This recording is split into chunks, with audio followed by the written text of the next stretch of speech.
We definitely do incentives to really build up the team and get that momentum going.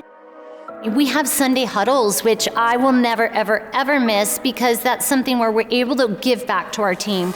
We're able to teach one another what it is that we're doing, how we're growing, the skills and the tools that we utilize. Maybe it's an app that will help build our business to that next level. Sharing our knowledge with one another is something that I absolutely love, because I do understand that a lot of other companies, when they have that knowledge, it's almost like they want to keep it to themselves.